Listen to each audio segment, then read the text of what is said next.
We're calling to order the March 18th, 2026 meeting of the Public Works Advisory Committee. And we'll have a roll call now. Chad Dagley. Excused. Dave Nolan.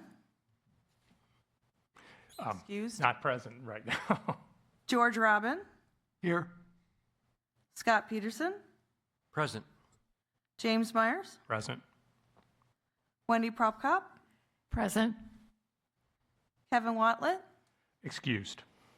Mary Lalo. Present. Pam Hobbs. Excused. William Fath. Excused. Councilman Wexler. Present. And we'll begin with our Pledge of Allegiance. Scott, if you'd like to lead us.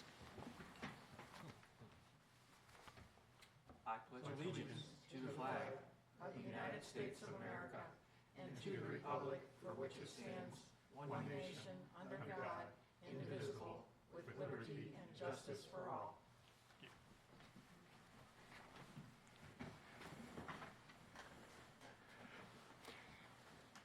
In the absence of a quorum for this evening's meeting, we will not be able to vote to approve the agenda, nor will we be able to vote to approve the minutes of our previous meeting. So at this point, we'll look to citizen comments, and see no citizens in the audience, and also no old business. We'll go on to new business, and the first presentation is the pavement manual update. Good evening. Chris Clerks, Capital Improvements Manager. I appreciate you having me here tonight. We're going to go over something we've done annually for quite a few years in a row here for you guys, to just kind of go over our accomplishments of the 2025 pavement program and discuss a little bit of the pavement maintenance as an update. So, just in general, the 2025 updated pavement manual, which has always been posted on our website, should be, after we get through these updates to you guys and the City Council, we'll have it posted in April, and that would be open for the public to see after that. The 25 manual has been based off of the 2019 and the 2022 Transmap data that we get. Transmap is acquired through St. Charles County and then provided to all the cities. It's got an asterisk there because we just want to make sure everybody remembers. I think most of you have been through a lot of these conversations, so I hope the manual is familiar in your mind. But the Transmap data actually had a new way of rating, which changed between the 19 and the 22. In 19, they were doing just random selection of rating a segment of street or a portion of a street in between usually intersections. And they would call that a segment. But in 2022, they went to more of a fully rated segment situation and went away from the random sampling. So a little bit more accurate, we feel. And that's in 2025, St. Charles County was supposed to be acquiring the data. They do it every 3 years. We have not seen that data yet from them, but we expect it. So then we can start comparing that to the 19 and the 22 and see how we're doing. And just as a definition, PCI, as we refer to as Pavement Condition Index. Just some more information on general asset information. Hasn't changed a whole lot, but the big number at the top there is our road network is valued over $430 million. We have over 720 lane miles, which is essentially one lane of traffic on, let's say, a two lane road. It would be 2 lane miles as you go through. So we have 3,500 street sections. You can see that a section is defined as a roadway segment between intersections.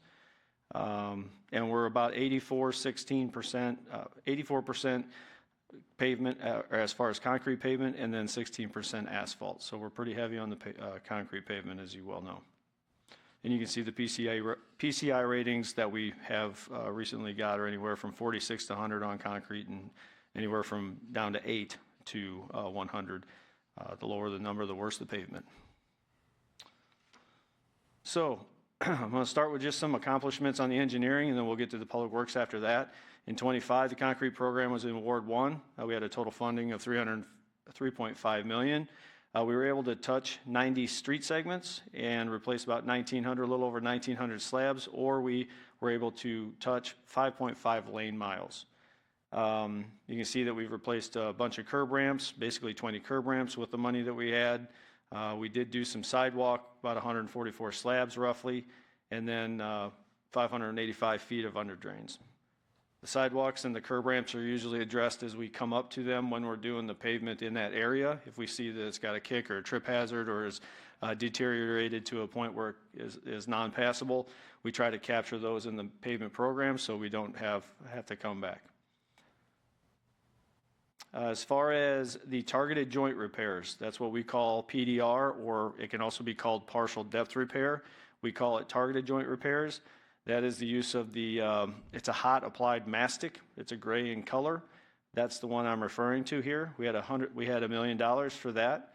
And we made improvements in 7 subdivisions of Ward 5. So you can see that we used about almost 4,900 bags of this joint material, and the tons there is pretty significant. So that money goes a long ways. And that was mostly focused on residential areas. That would follow, I'll get to this too in another slide, but that typically follows where our pavement remove and replace is. It'll follow that ward and the following year, so we can come in after all of the invasive repairs are done. And this is just kind of a high-level picture that I think paints a good picture of what it does with that, the targeted joint repair PDR. You can see those top 3 joints are closed up a lot better.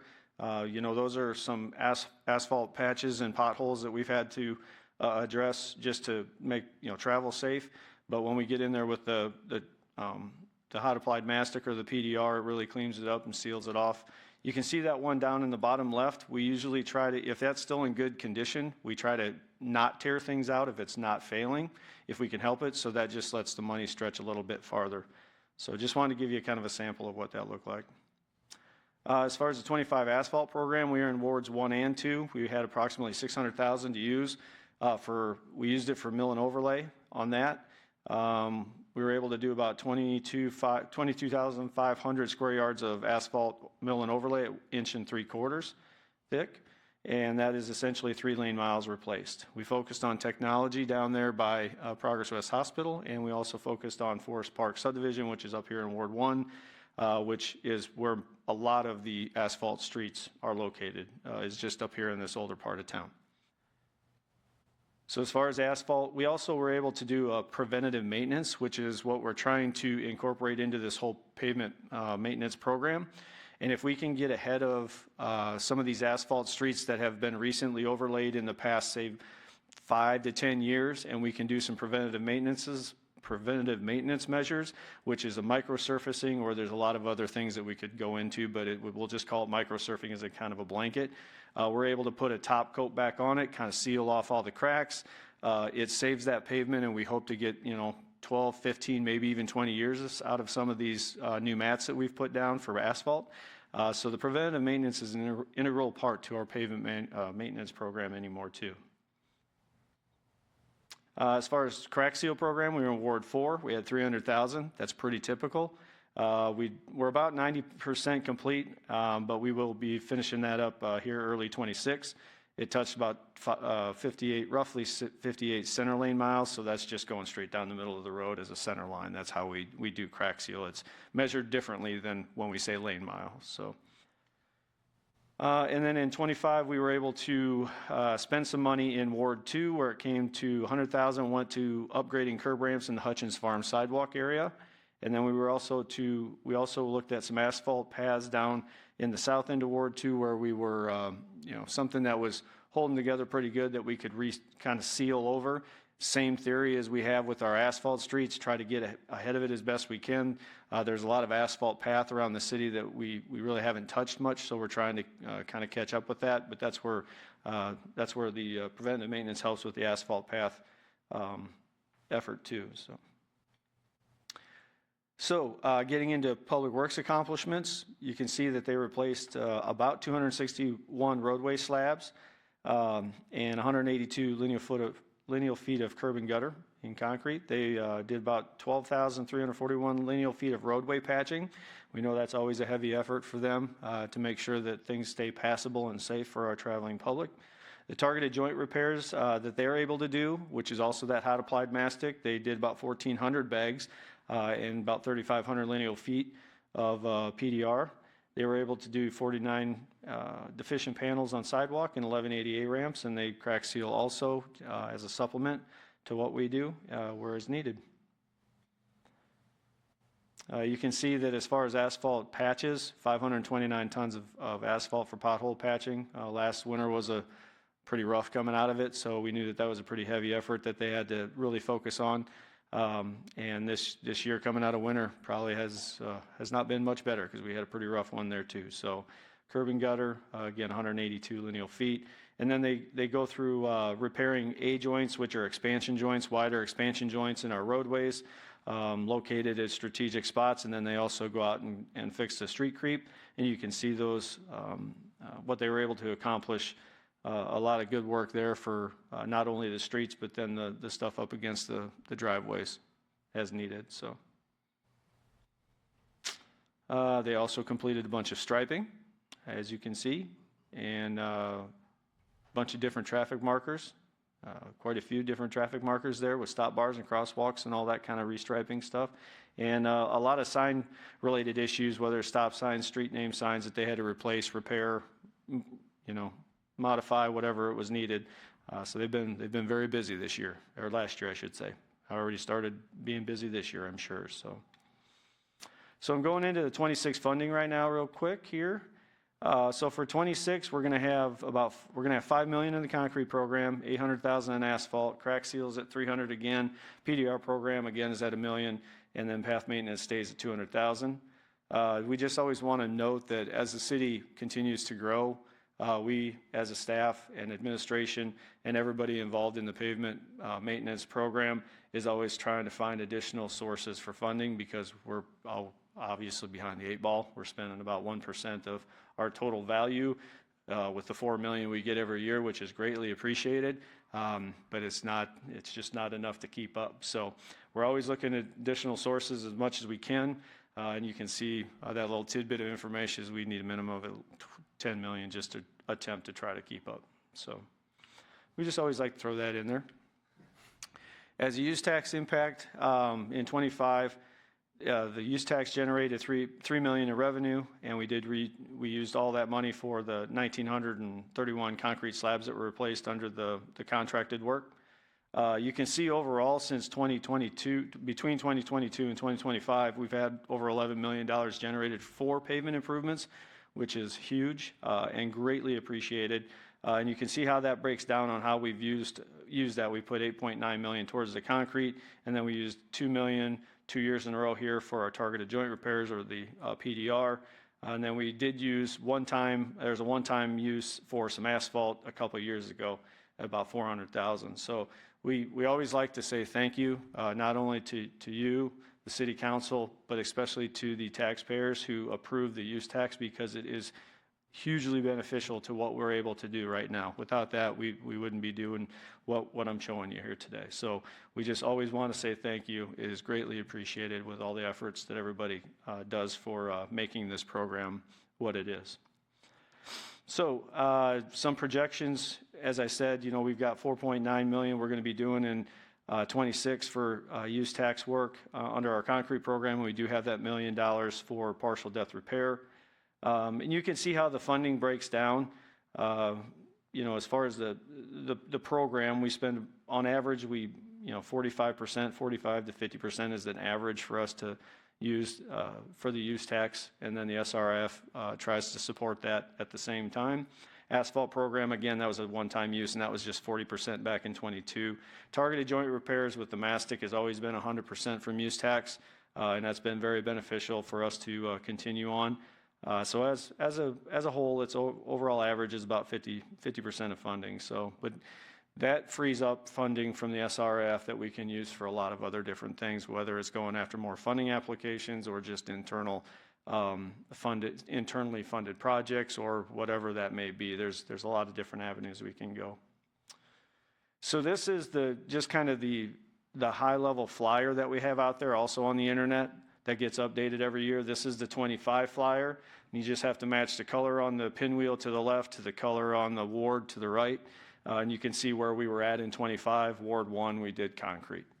And we are now currently going in that clockwise. Well, our intent is always to keep going in a clockwise rotation around the city through the wards each year. And again, each year, every ward gets some kind of service to it, whether it's concrete, PDR, crack seal, path, or our streets being able to do their PDR or some kind of replacements in a certain ward every year. So everybody gets touched every year with something, which is good. We went through a lot of this, so I'm really just going to bounce over it. That's a kind of a redundant slide. But on the 26 flyer, you can see that we moved we moved to Ward 2 with concrete slab repair. Ward 1 will be the targeted joint repairs. That's following last year, because last year we were in Ward 1, so the PDR installations will be following that. And we're in the evaluation of that now. Ward 5 gets crack seal. Ward 4 is where Public Works can go for the targeted joint repairs, and then Ward 3 gets sidewalk and paths. And we're high level right now with where we're at in our program. Now, we do have our concrete program underway. Removals and replacements are underway right now in Ward 2, or no, they're actually in Ward 3 and 4 down in the south end of the city.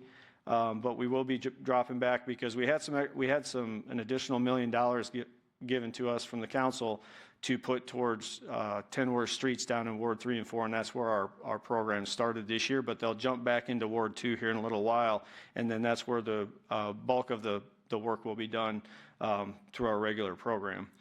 But the way we do this is when we start looking at this, we usually start looking at this in October of this year. We'll be starting to look at next year's program already, if not before. It just depends on how things go.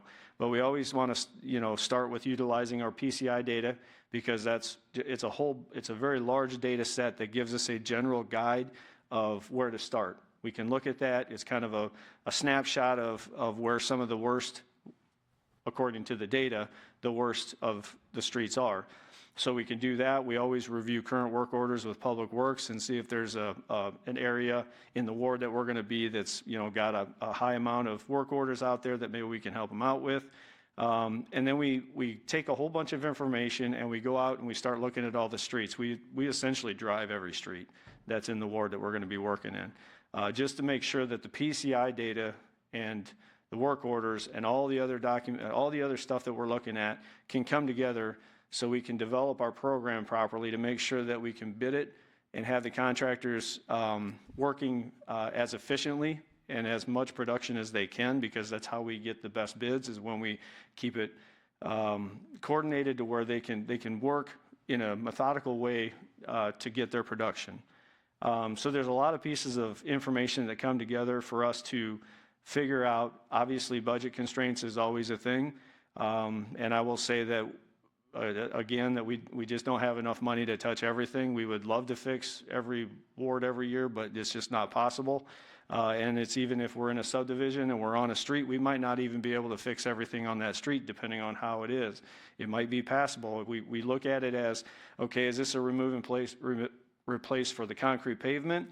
And if it's got some joints that are starting to unravel or something like that, but the rest of the slab is still good, we look at it as, okay, well, this could be a targeted joint repair for us now. And then we don't have to take the whole slab. We can spend that money down the road a little bit further and try to stretch out as much as we can, because we know next year, if we need to do a temporary fix, we can, as far as a pothole patch or something. But the next year, if we think that it's an unraveling joint, we can do something with PDR. Then we put the PDR in that next year. So we look at this as a holistic point of view to make sure that we're thinking about the program and the process as holistically as we can. So as you can see with the targeted joint repairs, there's a couple of nuances to that. The stuff that my division here with the project managers focus on with the contracted work, we look at partial depth repair up to about 12 inches wide. After that, it's really not efficient for us to do it. It's not economical for us to go much bigger than that.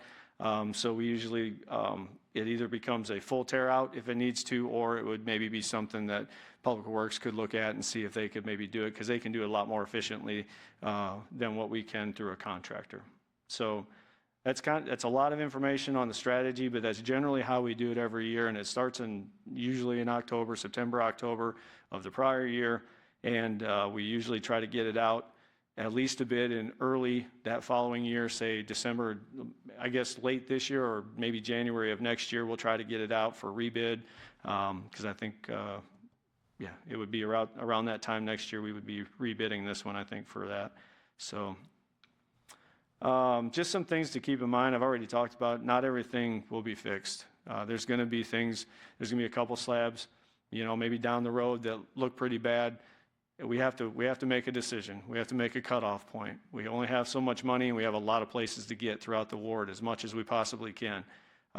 It doesn't really work to try to fix just one subdivision, because we can't promise we would even be able to fix everything in one subdivision. So again, we take all that information, look at it as holistically as we can, and figure out how best that can be set up so a contractor can work efficiently and we can get the most bang for our buck. I've talked about targeted joint repairs plenty. And then one thing that's unique to this year's program in 26 is that it's going to start transitioning more over to the Public Works Department. And so with that came the fact that we would need a new street superintendent to run that program. And he is here with us today. It's Rob Kratz. He is the new street superintendent. So we have this year as kind of a transition year for my department to show him everything that we've done up to this date, get him familiar with how the program runs and the process is, how we do it, and then help him transition into that as well as we can and as efficiently as we can, so it's a smooth and seamless transition. So I just want to give you a little twist there. Any questions? Oh, any question? Go ahead. Yeah, Chris, earlier on you were talking about, I think it was a Transmap data, Yes. and what do you do, just like a visual observation of the concrete slabs? I did not explain that very well. So Transmap is a company that has technology on a vehicle, and they drive the entire county, essentially. And all of that data is collected in that technology, and the county gets it, and then they disperse it out to the proper cities with our information. Okay. Yep. I was just curious, because you got existing roads, and how do you grade those to determine what Yeah. you need to do with them? Yeah, the PCI is all data-driven from the new technology, but we do still have some manual ways to do this, so we can kind of confirm that if we think the PCI data, it's not an exact one-for-one with how we would do that manually, but we can at least get a good idea of, okay, we can look, it's called Pazer ratings is what it is, and we would go and walk the streets and take random samplings and figure out what we think the grade of the pavement would be from that, and then we can compare that to the PCI if we don't know if we necessarily agree with the PCI, or it confirms that the PCI is relatively accurate.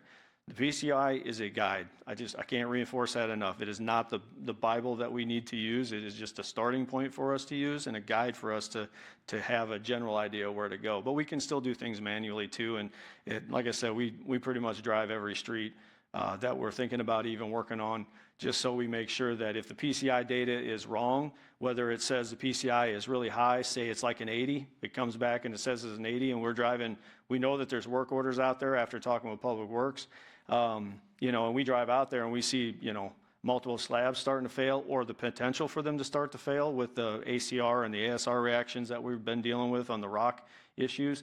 It doesn't capture all that kind of stuff when it comes to the PCI, but it does a pretty good job to give us a really good start. Thank you. I appreciate it. Yep. Mary. Yeah.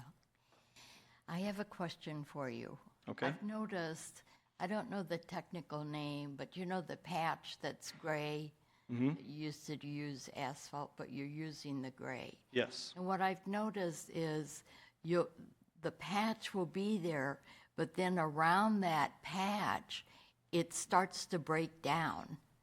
and you turn, and the hole will create around that. Is there any way to solve that, to maybe get a better fit of that patch? When we do the contracted stuff, we have a contractor installing the gray stuff that you're talking about, correct? So that's our hot applied mastic PDR material. It's called Techcrete, or there's a couple other brand names. Techcrete is generally what we throw out just as a brand name. There's a process to do that. They have to ground or mill out the bad part of pavement before they do anything else, and make sure that they start with a clean, solid surface, or as much of a clean, solid surface as they can. And then they apply that hot applied mastic in a couple of different phases to make sure that they get good connectivity or adherence to the pavement. And so, to answer what you're talking about, there are some instances when we were kind of doing some trial areas where we would use that on maybe a piece of pavement that showed some possible degradation from the cracking from the rock, the ACR or the ASR, and we wanted to see, kind of as a trial to see how long that would last. I'm not saying that's every instance, but we did notice that it does help, but that is sometimes what can happen is if we don't start with a good edge, and there's potential cracking happening, that can continue to go. It doesn't solve the problem when it comes to that. So it could fail. I'm not going to say it does very often, but if we don't start with a good clean edge and get to good solid concrete that doesn't show any signs of deterioration, that's usually when it holds the best. But if there's always that chance that it could start unraveling, and then water gets down into it, starts freeze thaw, and it's ineffective after that. So how do you remedy that? I mean, this gray mastic is so pliable that that's one of the better options to use for that kind of situation. Asphalt is another good option, but it's a little less pliable, so that could pop out maybe a little bit quicker. So short of us taking the slab completely, that's probably your best bet. If we think it's going to continue to unravel, then we'll have to evaluate it, and if we need to take the slab, then we just have to decide to take the slab. Whether it looks really bad or it doesn't look so bad yet, if we know it's going to fail, we don't want to spend money for no reason. Chris, I will say that we are making sure that they are milling wider and getting that soft material out and getting a good bonding for it now. So what he was talking about was back in years ago they tried it, but today we know better and we're milling that stuff out and getting a good edge. Yep. Anyone else? Go ahead. Hi, Chris. Hi. So a couple things on the pinwheel. I saw Go back to it a here. couple slides later where you do the concrete slab replacements, and then you follow that with the targeted joint repair. Yes. Are there any other of the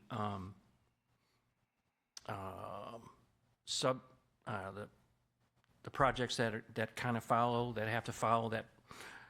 You don't do this before you do that on those lists. Yeah, so our intent would be to come into an area and do the most invasive first, which is tear out and replacement, because you start, surrounding slabs and all that kind of stuff.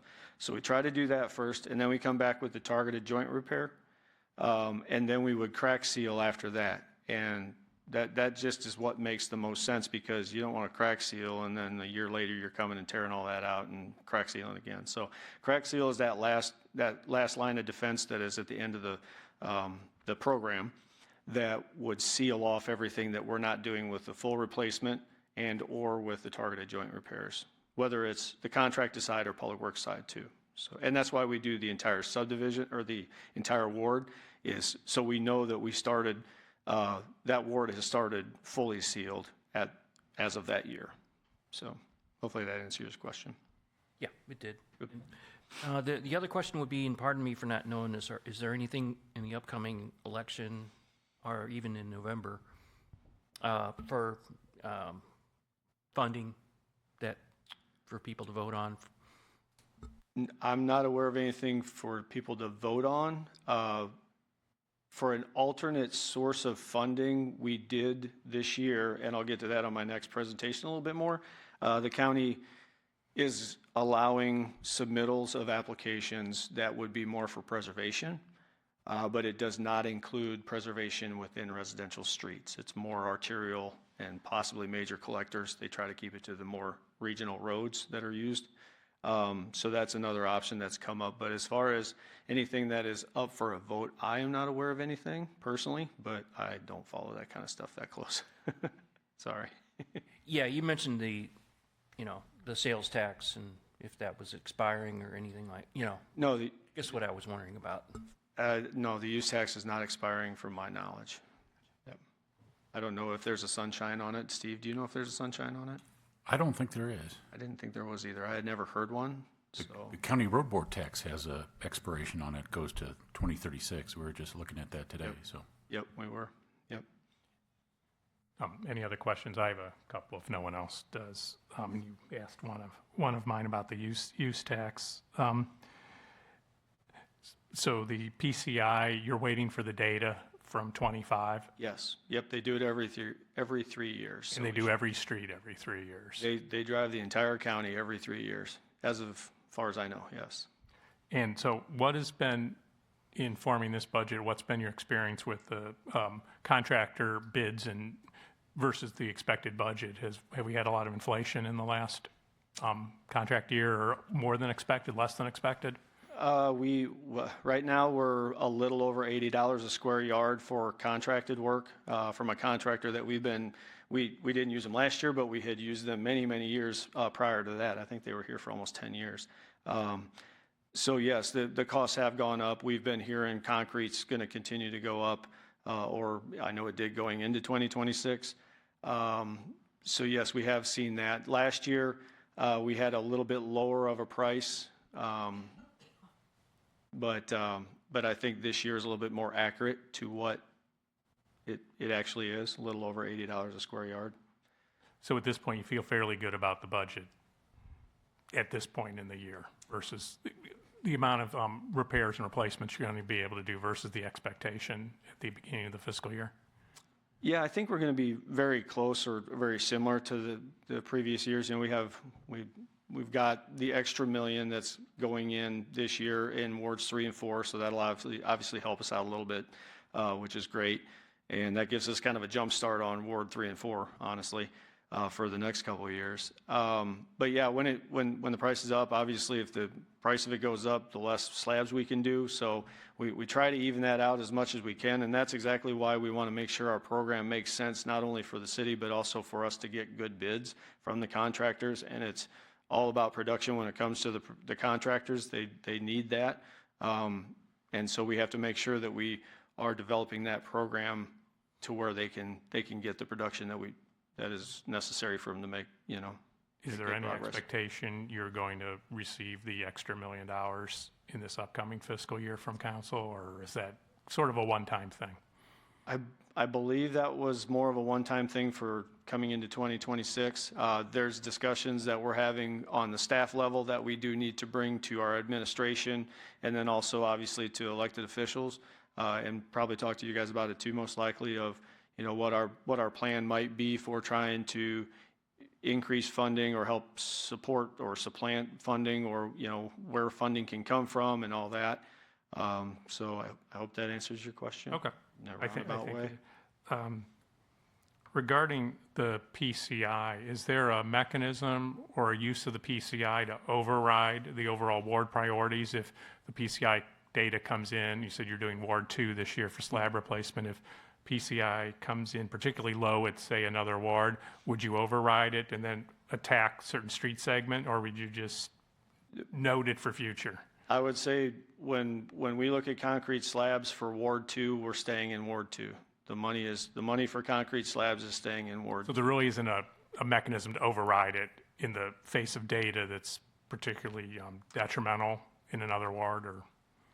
At this time, I would say probably not. Obviously, we evaluate whatever comes into us. If there's work orders or something comes down the pipe to us that we need to go look at, that's on a case-by-case basis, usually.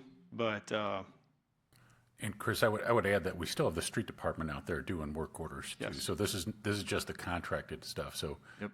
the street department will go wherever in the city that they need to go. So Yep. Yeah, particularly, I'm sure if there's like a sinkhole or some sort of Yeah. emergency situation or Right. unusual situation. Yeah, we generally don't get too involved in the emergency situations. Right, well, of course not within the contracting. Yep, we try to focus the money on the ward. Whatever the pinwheel says is the money's supposed to go to, that's what we try to, we've been very good at keeping the money that's supposed to be in that ward for whatever the program's telling us to put there, that's what we keep it there for. And regarding the topic of street creep, as you described it, are residents at all financially liable for this, or does the city assume 100% of the liability, even if the damage extends into, their driveway and their apron and that sort of thing? I will have to turn that one over because I do not deal with that very much. So as far as I know, there's been no legal case against a city where street creep has been a liability for the city. So, but we do have a very active program to protect the driveways and the business or the homes, where we have a crew go out there and cut at the curb and put in a buffer there. And one of the main things to consider with the liability of things is that the individual's driveway is supposed to have expansion joints in there for the sole purpose of absorbing that movement, and those expansion joints need to be maintained if they close up. So that is the resident's protection from any movement on the street. And it's ultimately the residents' responsibility to maintain their expansion joints then? Yes. Yeah. So, Yeah, they should have one right at the house. They should have one at the sidewalk, and then another one at the curb.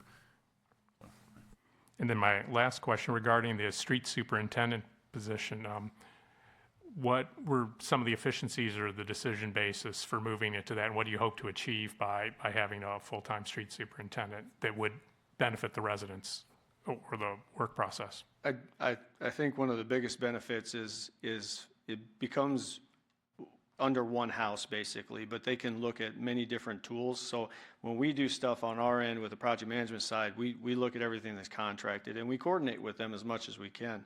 But when I was talking about looking at this holistically, it just makes sense to have it where it's going, transitioning to, because they have more tools and things that they can look at as, it might not be the hot applied gray mastic. They could look at asphalt PDR, which is a tool that came back to us when the council allowed us to start using asphalt PDR.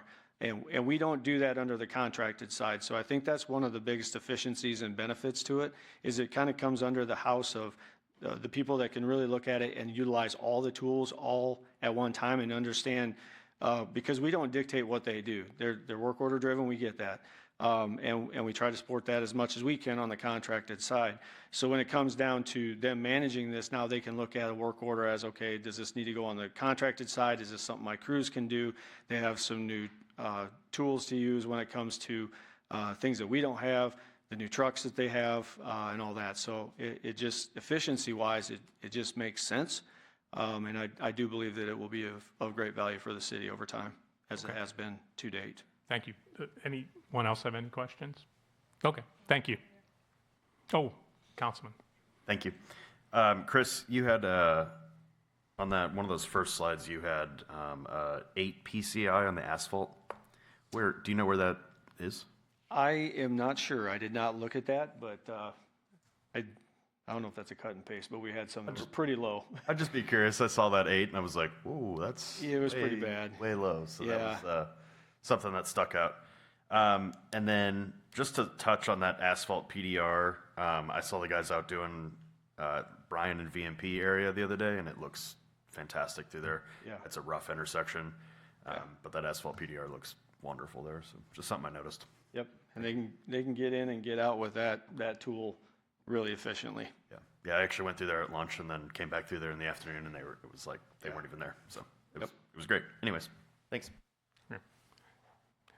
Thank you. So we'll move on to the 2026 project application presentation. Let me get that pulled up here.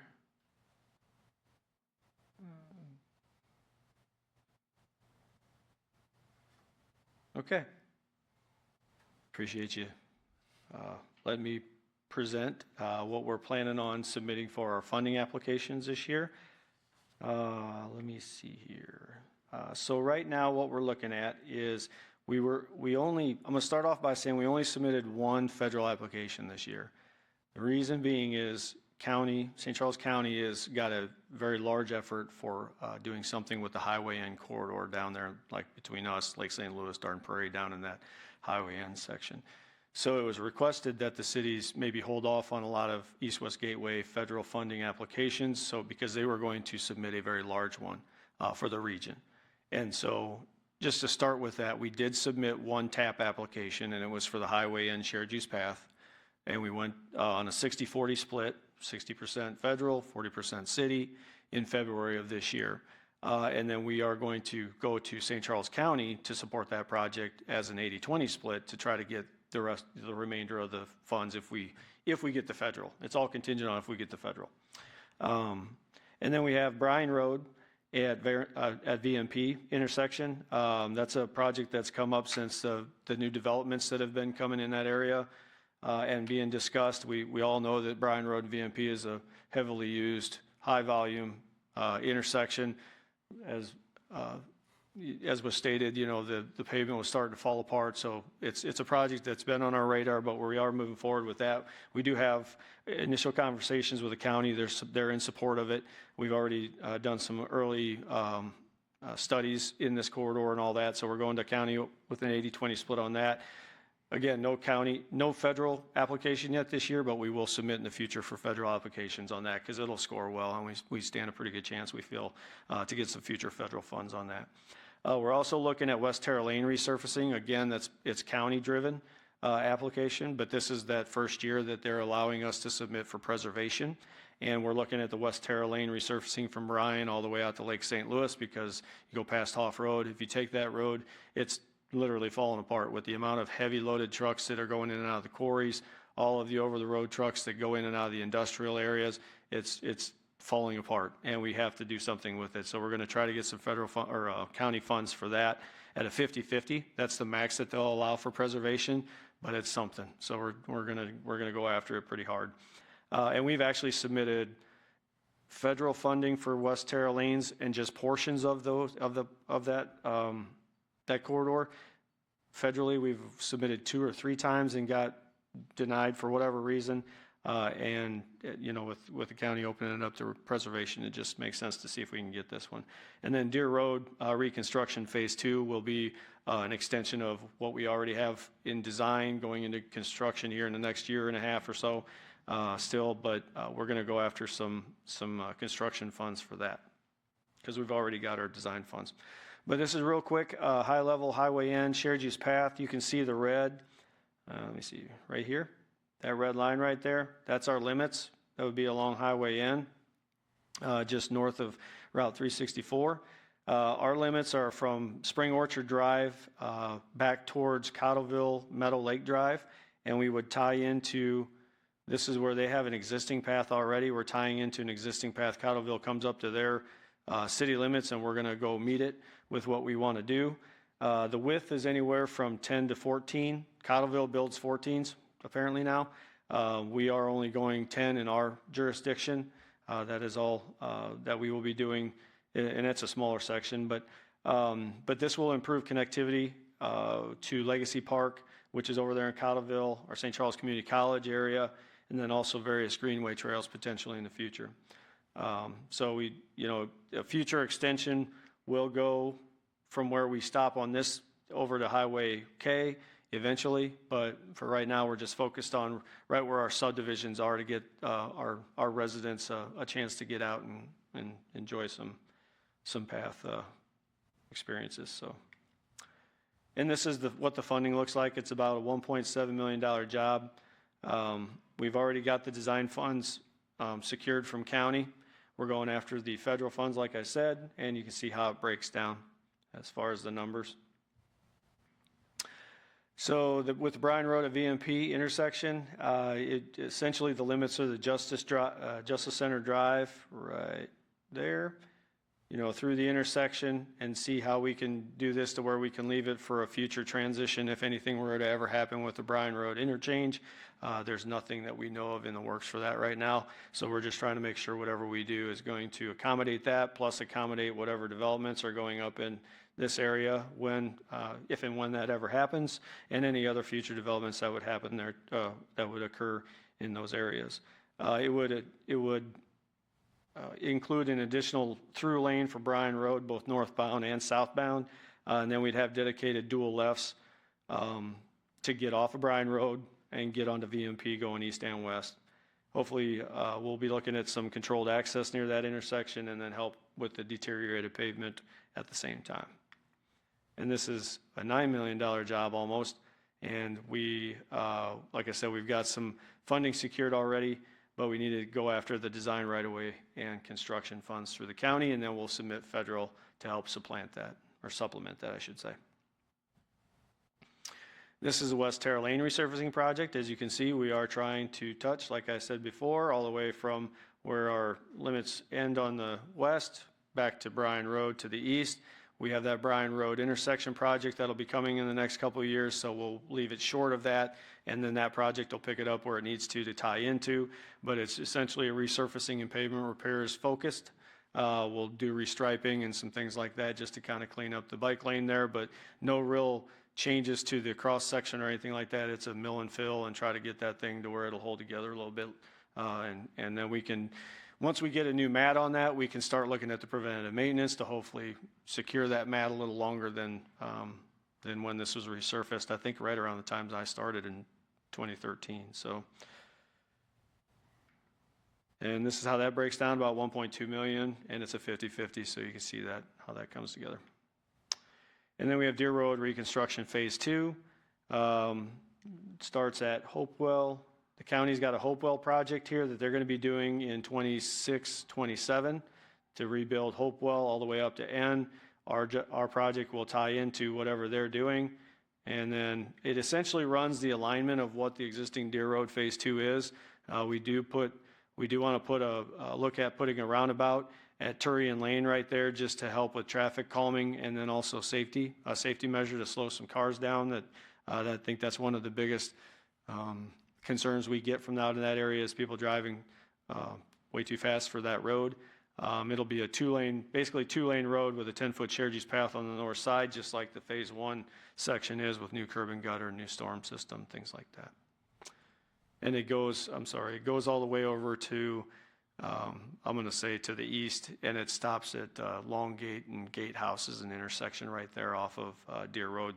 That's where phase 1 ends, so that's just cut off right there.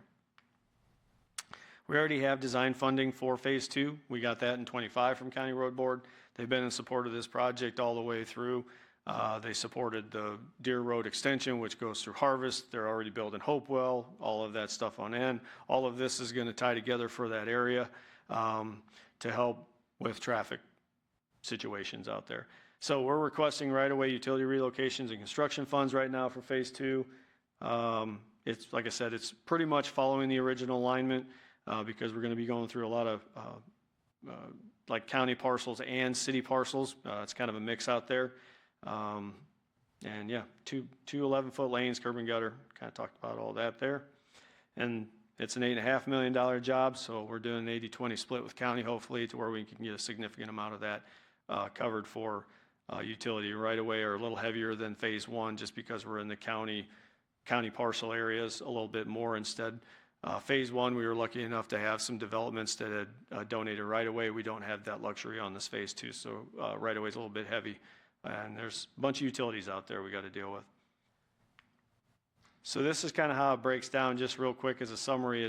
The project total is almost 20.5 million, and we'd be requesting a little over 15 million from county at this time. Nothing's guaranteed. We're going to see how this all plays out.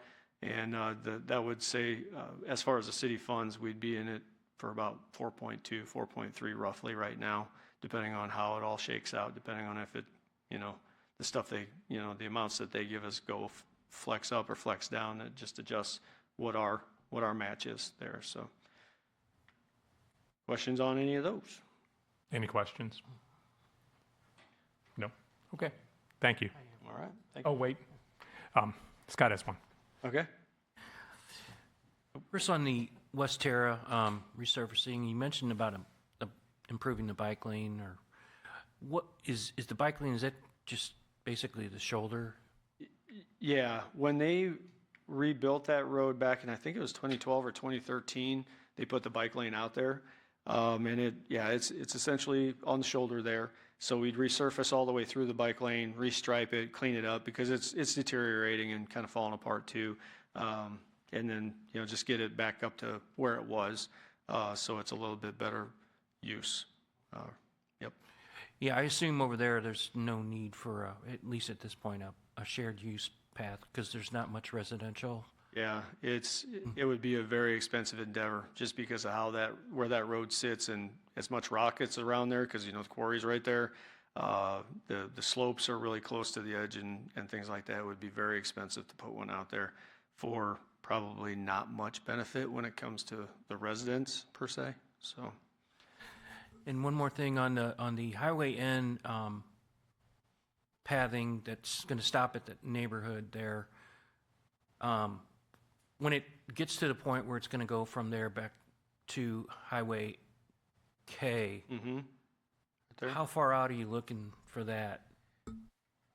Right now, we don't have that real high on our radar. We want to get through this section first. We've been trying to get this section done for a while. We've submitted East-West Gateway last year. We tried to get some TAP funds and we're not successful. So we're going to try again, change the application a little bit. The county really does support this. I think what benefits all of this is all of the stuff going on down here. Once all of this gets connected, that does become a critical connection, but we'll continue to have it in our sites. It's just that we got to see where it falls in the priorities, because we talked about priorities, and I think the consensus was we need to start focusing on what we have. So, this one was kind of already in the works at the time, and this does make sense because we have a lot of subdivisions and access for people just right through here. This captures a lot of people that could get down there and use a path system, but we've still got a few gaps to go before we can get that system complete in that area. Yeah, that area, I mean, there's really no safe way for a pedestrian or bike rider to get to K. No. Because I know there's a bridge that you'd have to deal with. There's a box culvert and a bridge, and then it's got a shoulder, but the shoulder's pretty rough. So, if anything, maybe what we need to do is start, since now we own that portion of N, we own and maintain it. We start looking at that, maybe trying to improve the road and maybe some of the shoulders, and maybe we could do some improvements that way first, and then focus on the 10-foot. But we could, that's the kind of stuff we need to look at every year and figure out, because we do have a lot of big projects that still need to come up, like this Bryan Road VMP intersection, $9 million job. We're going to be looking at maybe FISE down there off of Bryan eventually as a coordinated effort with Darden Prairie. With that intersection, it's kind of a mess too, as far as the volumes and all the traffic down there. So we have some big stuff that really needs to get looked at. So we gotta address that and prioritize and see where the money goes. Thank you. Yep. Oh, Councilman. Yep, I just want to piggyback on that. I think that connection is actually pretty big to Highway K, and pretty important. I worry that the residents are going to come down onto that path and they're going to go to Cottleville and spend their money. Yeah. Right? If we connect it to Highway K, they're more likely to head over into O'Fallon and spend their money. Yeah. So just a little piggyback I thought about when you brought that up. I thought, you know what, that's actually a very good point. So yeah, just something to be aware of. Thanks. Yeah, and it's something we'll definitely look at for the next application season for sure, if that's what we want to prioritize. If that area is developing the way we think it may, with a lot of momentum, it definitely becomes a higher priority. Absolutely. Thank you. Yep. Okay, thank you. All right. Yeah, everybody. Our next item is the NPDES 5-year stormwater permit update. I did not load mine in like they did.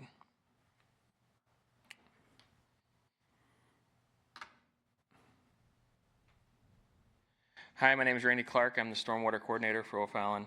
I just want to give you guys the update. We are in the draft phase right now for the MPDES Phase 2 permit with DNR.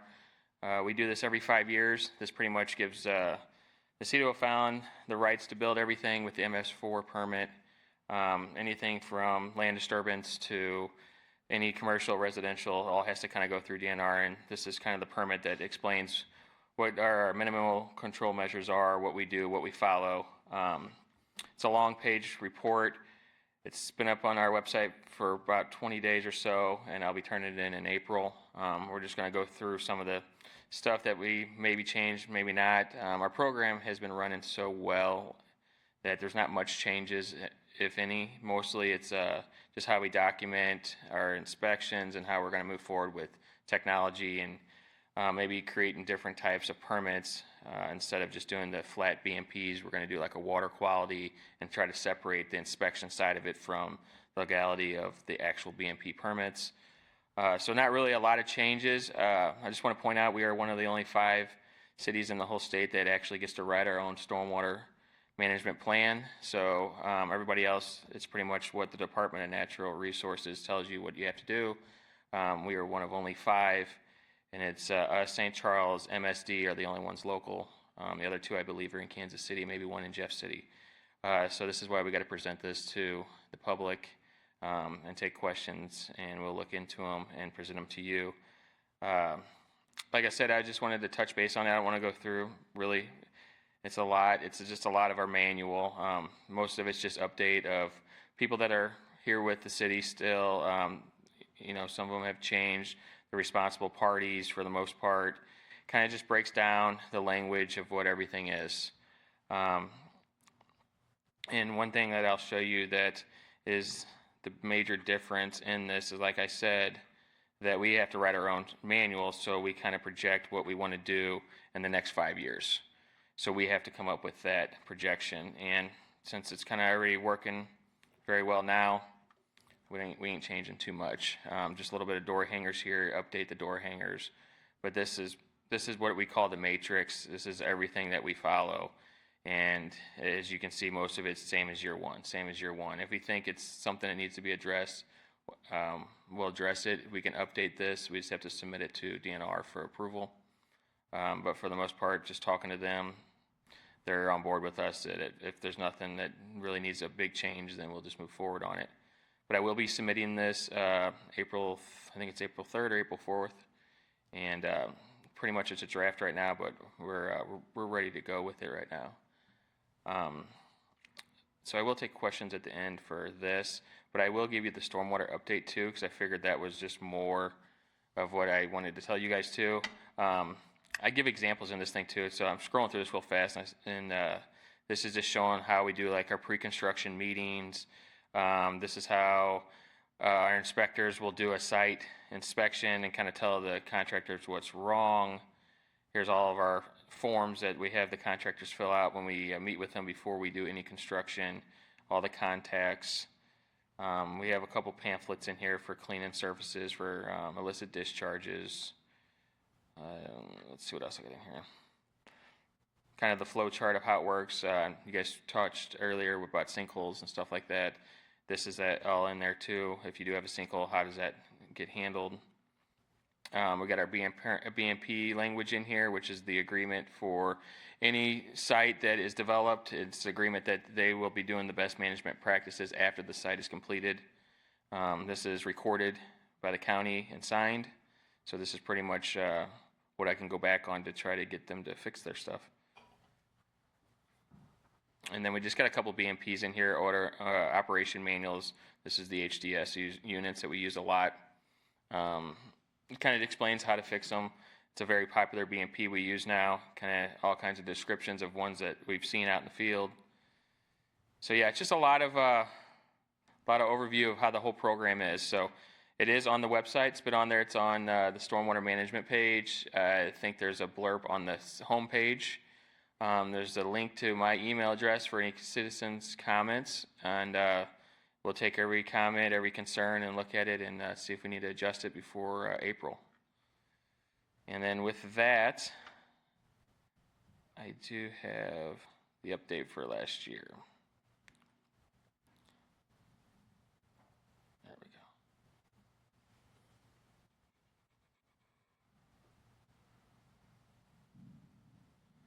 All right, so this is my update from 2025.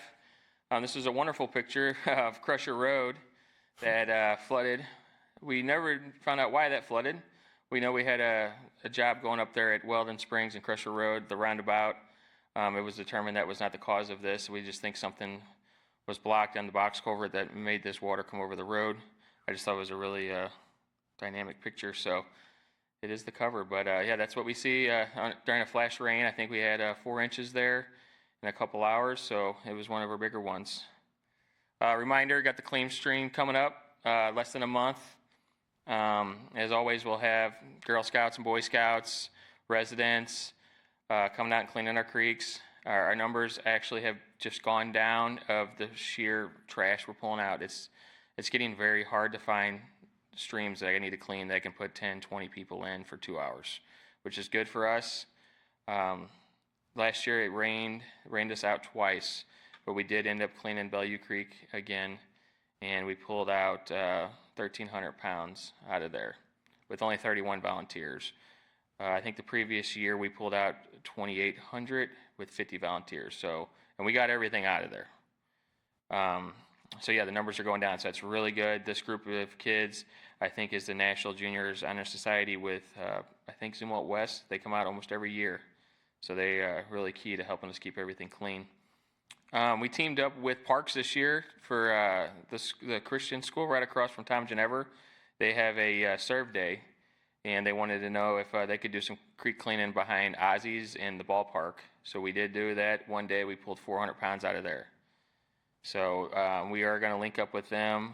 I believe it's April 10th this year, and we're going to do that again. So we're going to move forward with them. Probably clean the same area. It's got to be in walking distance of the school, so we can't get too far away.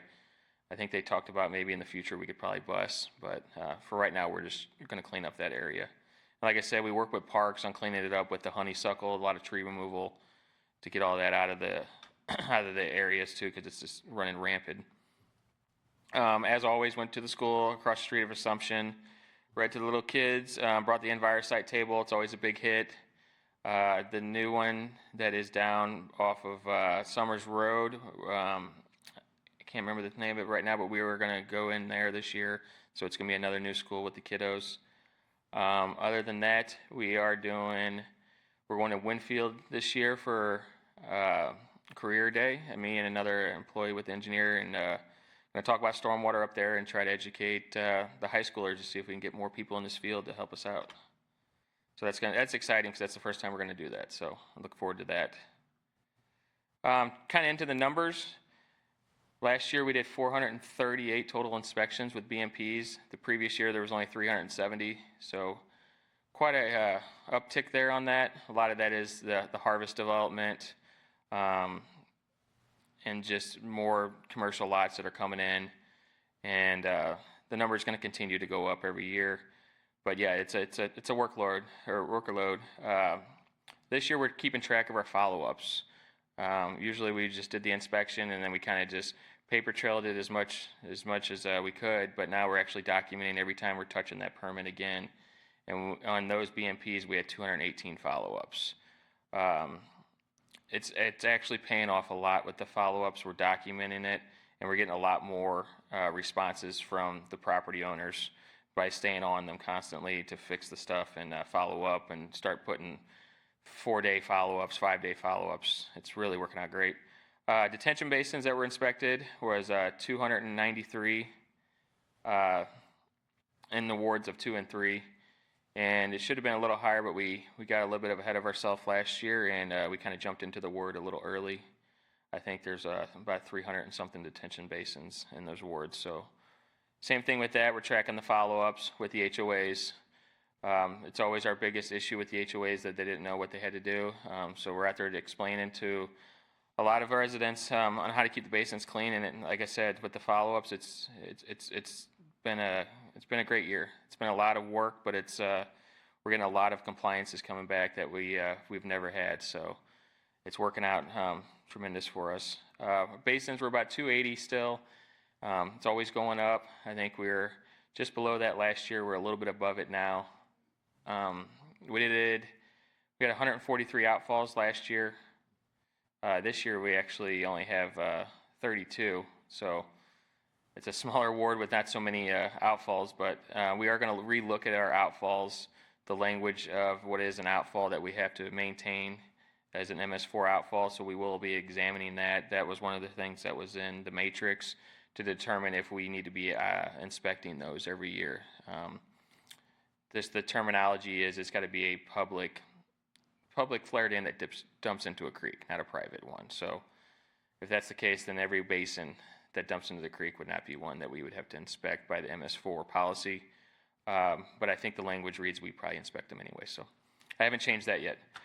We have 291 total outfalls that we do inspect in the city. Like I said, that number could go down significantly, but I would imagine at the end of the day, we're probably just going to keep inspecting them so we know they're all in compliance. I didn't have a 50-50 done last year. I submitted one for July. It just took the Corps a long time to approve it with the government shut down a couple times, and usually they're 2 to 3 months to approve it anyways. It took into January to get it approved finally. So we will be doing one. It's just right now it's just a matter of time when they're going to go out there. Those of you that aren't aware of the 50-50, it's a creek bank stabilization that we offer. The city will go out and inspect it all. If it qualifies, we'll pay for partial of the project, 50% after completion. And that money ranges from every year of what the council approves to allow us to use. I try to push it every year for people to do it. I get several residents that'll call about it, and then it's just on them to move it forward, honestly. This HOA guy that's doing it this year, he's way ahead of the curve. He's doing it as a preventative maintenance, so that's exciting to hear because usually it's too late and then they want to get it fixed. They want to fix it before it gets too bad. So now, last year, I have a lot of pictures on this one. This is our CIP basin reconstruction. Every year we pick a basin that is on our list that has been out of compliance for several years, whether that be no HOA, property owner didn't know about it, something to that nature. This one here is at North Central. From what we can tell, since 1989, it has not been maintained. We don't know how that happened, but on the left you can see it looks like a forest, and that's what it's always looked like for the last 20 years. On the right, you can see the basins there now. So we have totally redone the whole basin. On the left is what the swale used to look like. And on the right, this is when, right after they put the reinforcement turf mat down and put the riprap pads and protected all the pipes going through there. So it used to have an old concrete, a 4-foot wide swale in there that was so inundated by tree trunks and trees, you couldn't even see that it was connected anymore. The forest was just running rampant, to be honest with you. So in doing this project, we approach the property owners. We have a sit down with them and explain everything to them and see if they want to tackle it themselves. They vote on it, and it's either a yes or no. And if it's a no, it's the city takes it over.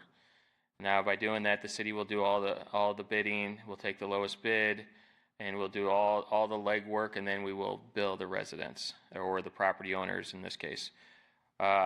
During that, there's always that caveat: we might find something. On this project, there was a large sinkhole by this stack right here, which was the outfall structure.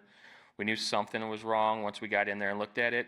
It turns out this 65-inch pipe was rusted through, and so then that had to be excavated and removed, which made the project go up in price. But at that point, it's the best thing to do.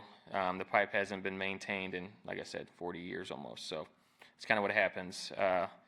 So yeah, we're getting close on that. I think the project is done for the most part. We're waiting on vegetation, and then we'll move forward with contacting all the property owners and giving them all the updates, and just after that, we'll just send out the total for them. And then this year, we're already starting to look at what's our next one. Just reminders, pools are coming up, cleaning the pools, filling the pools, discharging the water of the pool. Just a reminder, if you're going to discharge your pool, don't put it directly into a storm drain. Back it off. We like to say 10 to 15 feet, let it go through the ground, and then it can go in the drain. Don't run it straight out to your curb. So this is kind of just a reminder. If you do want to run it to the curb and you think it's clean water, you're going to have to sample it. Otherwise, I'm going to have to sample it. I usually just move their hoses back. We get a lot of calls on neighbors that might have the structure in their yard, and the resident will drain their pool, and they're complaining about flooding in their yard. I just want to remind the residents, if the natural drainage is to go through your yard, it's the common practice is to drain the pool in the property owner's yard and let it just naturally drain into the inlet. It should drain. It should not have standing water. If it does have standing water, then it's probably a grading issue, but it is no different than if we got a hard rain and water was in your yard. And saying that if the water is not supposed to go to like the left side and you're draining it to the left side, then that's when it becomes an issue. But that's pretty much the reminders on that. Saltwater, I've had a couple questions on saltwater recently. The thing with saltwater is you don't want to discharge a lot of it in one area in your yard. It will kill the grass. So if you have like a sprinkler system, maybe, run it and kind of dilute the water as much as you can, or move the hose periodically. Don't pick a designated spot because it will kill the grass. Yard waste is going to come up soon.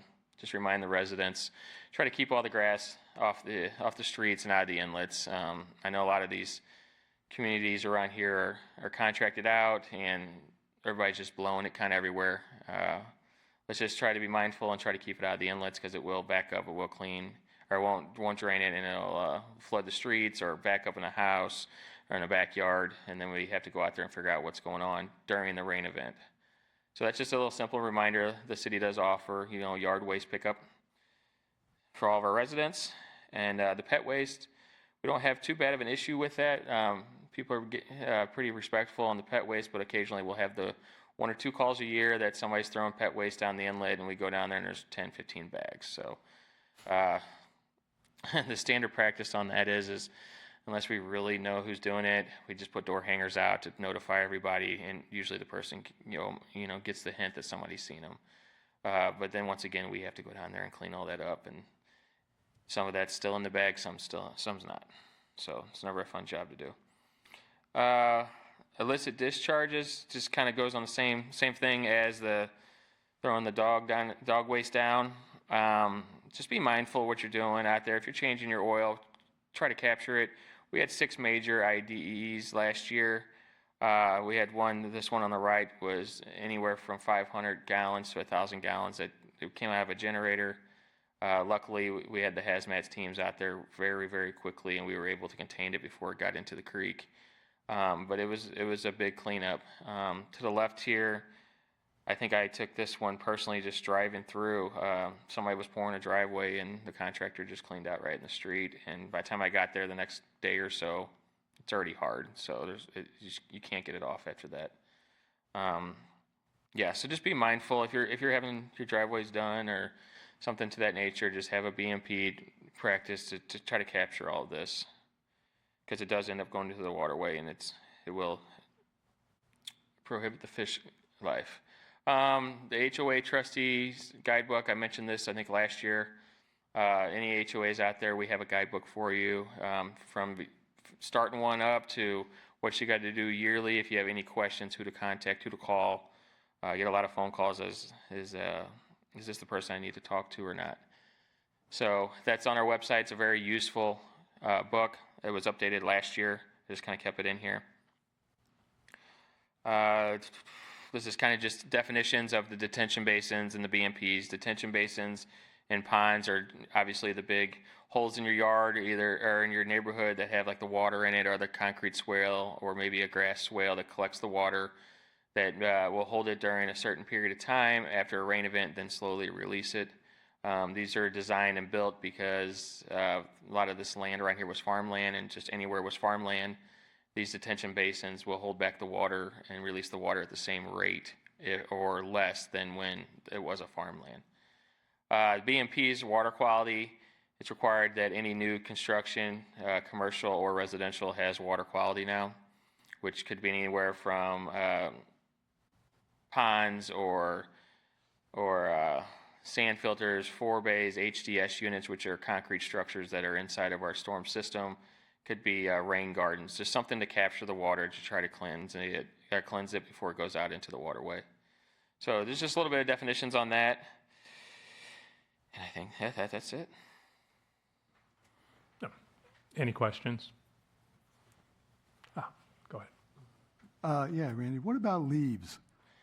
Leaves, same thing. Yeah, don't blow them down in your inlets. The city will come pick those up just with the like lawn care. Just you got to bag them and put them on the edge of your on your driveway. I do get a lot of calls with the leaves. We have trash bars on a lot of these inlets. We're having discussions on maybe removing them on the new ones because it's not required in any municipality in the area. We just put them on as another BMP, but sometimes we're finding that the leaves are blocking the flow of the water. And if you have the detention basin is supposed to capture the leaves. So technically, the detention basin would flood a little bit more rather than the street. So we're having discussions on that if we're going to take that out or not. But as of right now, we're going to keep them in. But yeah, that's the only thing is leaves just kind of go everywhere. I have some questions on the leaves. If you have a tree and leaves fall on the ground and it lands in your neighbor's yard, who's responsible? That's a highly toted question I get all the time. It's not his leaves, so I don't really know the answer to that. If it's on your yard, I would say you have to clean it up. Well, the reason I ask is because we have a big culvert that crosses over Laura Hill, and we have a stormwater runoff that goes into a basin or an inlet in our yard. And so we get leaves from all over the area coming through on stormwater runoff. And, I try to get as much as I can, but it's a lot. And it blocks does it block the inlet in your yard? Does it block the inlet in your yard? At times it has on really, really heavy rains. And I think if Steve might be able to answer this, I think the responsibility of the homeowner is to keep the leaves from blocking the flow in their yards. I think that's how it reads in the ordinance. I think it says that in the ordinance because I've had to read it. But yeah, it's just the general maintenance of the homeowner to keep the flow going into the structures in the yard. I was just curious because that's almost a full-time project. It is. I was going to ask on the 5-year permit update, it sounds like it was mostly administrative. Were there any new regulations from the state you had to respond to, or? Nope. So it's essentially. It's just something we have to do and turn in. So it's essentially just administrative, this particular update. Yep, Okay. Yep. Any other questions? Go ahead. Randy, I'm wondering, with the landscapers, there's always a lot of people getting their yards mowed and everything. I don't know, are the landscapers aware of what they can't do, like blowing the grass down the sewer and all that sort of thing? I just wonder if they take that initiative to figure out how they're supposed to do all of that. I don't think I can speak for all of them, but I would say in general, the bosses do know. I get called out for the same thing with the pool drainage. There's several companies I've had to call, and they're like, they know, we have training. They know they're not supposed to be doing that. The blowing the leaves down the storm drain, I don't really see too many people sitting there just blowing it down. But yeah, the grass, they blow it out in the street, then they blow it back into the yards. I see that all the time. I hope they know. I talk to several landscape companies, and I know they're very aware of what we follow in OFallon and what's the general, what you can and cannot do in the water. So I'm hoping they're having those trainings. I know internally here, I do quarterly trainings with everybody that's pretty much involved with any type of construction or illicit discharge or sanitary sewer. So our staff is trained to see and look.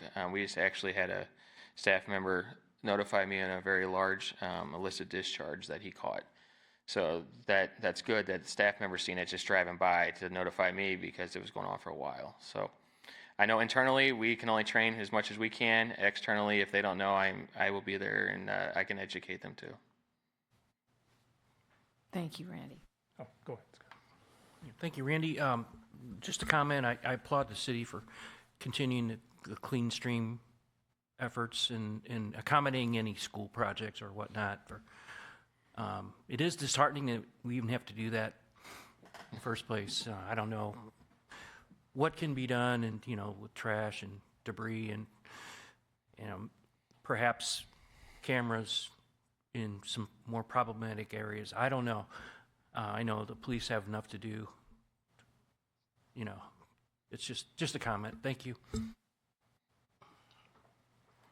Anything else? Okay, thank you. Thank you. And next, we'll have a Public Works facility update.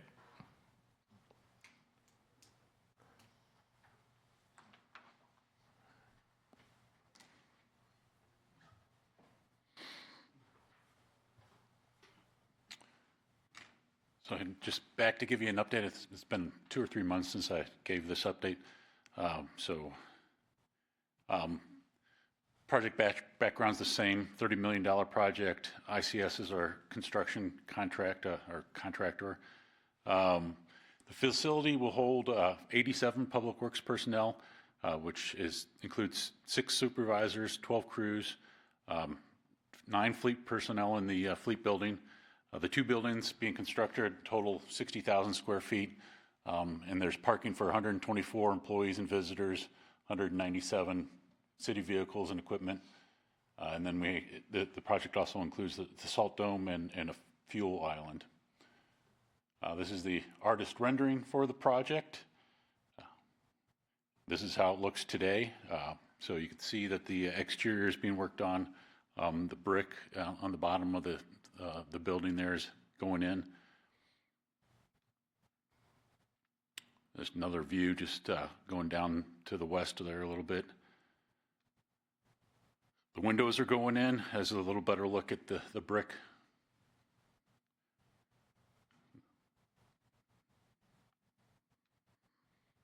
So this is going inside the building. This would be the main entrance where employees and visitors would come in. So you can see the drywall going in. There will be a set of double doors there that's secured that people would have to buzz through or use a badge to go through that door. So the HVAC is going in. The fire sprinklers are pretty much done. The communication wiring is starting. The electrical wiring is starting. This happens to be the main conference room in there. That's the admin area with the admin offices. This is the water and sewer workshop. So this is where the vehicles that are designated to park indoors will come in here and park, and then they'll have shelving and cabinets for their tools and equipment that they use. And there's a picture of one of the mezzanines in here. We tried to put a lot of mezzanines in the project. When we went around to other locations and talked to them, they always said they needed more space than they anticipated. And the ones that had the mezzanines said that they're a lifesaver. So we went out of our way to do as many mezzanines as possible on the project. This is what one of the crew rooms will look like. That office there would be the supervisor's office, and then the crew would be out in the open space. Each of the crews will have 5 workstations that they could sit down and do paperwork, and then a table with 8 chairs that the rest of the crew could sit down. They could have meetings and trainings in their own space. This is inside what will be the locker room, the men's locker room. We'll have 75 lockers in here with lockers along the walls and running down in the middle there. This happens to be the street department workshop, same basic concept as the water and sewer workshop. They have a much larger mezzanine there that has a stair access to it. A lot of the other ones are just ladder access. And the railing up top slides so that you can use a forklift and get heavy stuff up on the mezzanine there. And that room there would be the street department crew room. This is a view from that mezzanine to show you this space up there. Yeah. Yep. Thanks for checking. Jim, there is a button back there that automatically rings the police. Just so you know. Very good. I guess we need to train everybody on that so they know it's there. May have inadvertently hit it. Yeah. Okay, so this is again from the mezzanine, kind of looking down into the street department workspace.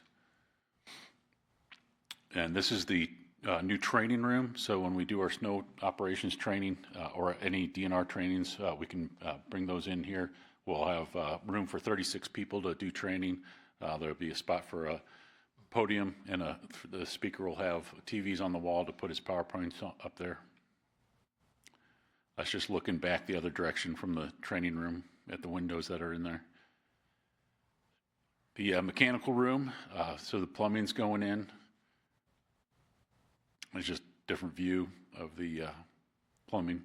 That hot water tank there, that's got 500,000 BTUs in it, so it'll crank out some hot water for us.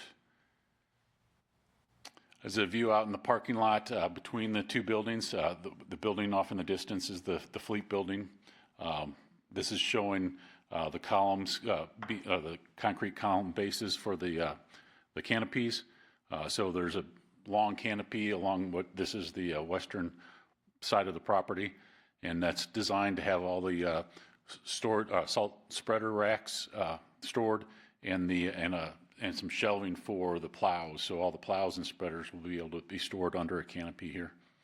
And then we'll also use those during snow events. So once the trucks are loaded up and ready to go, the trucks can then be parked under the canopy and be protected from the weather so that they're ready to go once the weather hits.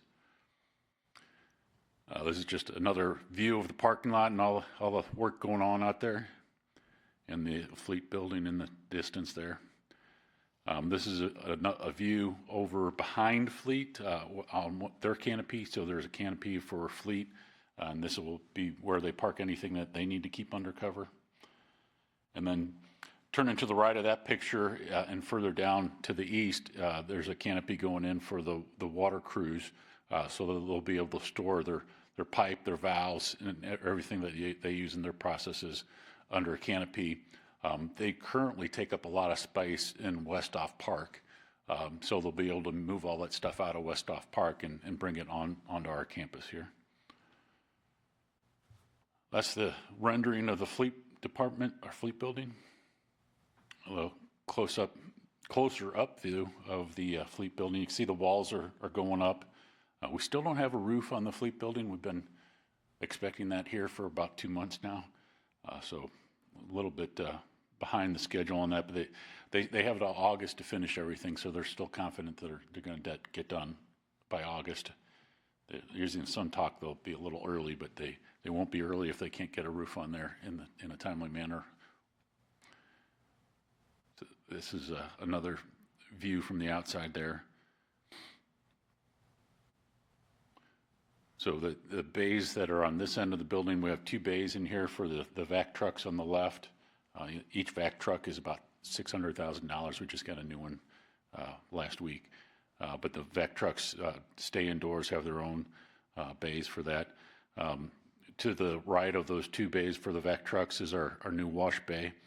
So we'll be able to wash city vehicles. It has a semi-automatic wash, so it'll have a high-pressure spray arch and then an undercarriage wash that gets activated as you drive through, and then a dryer.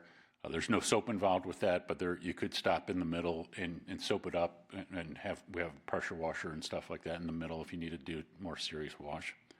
And then the bay on the right will be the snow prep bay for the street department, so that as they prep all the vehicles for snow events and break down vehicles for snow events, that'll occur in that bay. But year-round, any work that they do inside in a bay that they currently do now, that'll occur in that bay. We just call it the snow prep bay. And as you go into the building, this is in the fleet side, this is what it looks like. So it's all ready to go for the roof. It's just not there. They have mezzanines too. You can see a ladder going up there. There's a little mezzanine in this area. So yeah, we're expecting the roof and continue to work on the exteriors for the fleet building. Public Works building, switching to finishing the electric, getting the communication wiring in there, and then they'll start doing the flooring. They've already done some paint in there. So finishes, ceiling, those things in the next few weeks. We have a furniture and sign package that it was approved by the council in November. We'll get going on that. That kicks in about June, July timeframe. And then we're in the process of hiring a real estate agent so that we can sell the existing properties. We hope to get $2.5–3 million from the sale of the existing properties. And that's going to be a critical part of helping pay off all the expenses that we're putting into the new building. There's a possibility we could go early, move into the building early if everything does fall together, maybe in July. So we're looking forward to that. The parking lot, however, is running behind, and you can't use the building if you don't have a parking lot. So we'll see how that goes. Any questions? Any questions? Oh, go ahead, Wendy. Steve, what kind of roof is going on the building? Each building has a different type of roof, and actually there's two different types of roof on the Public Works building. So there's a flat roof and a sloped roof on the Public Works building, and then a sloped roof on the Fleet building. So there's metal, and then insulation, and then a waterproof layer. That's the best of my knowledge there. Thank you, Steve. Any other questions? No? Okay, thank you. All right, thank you.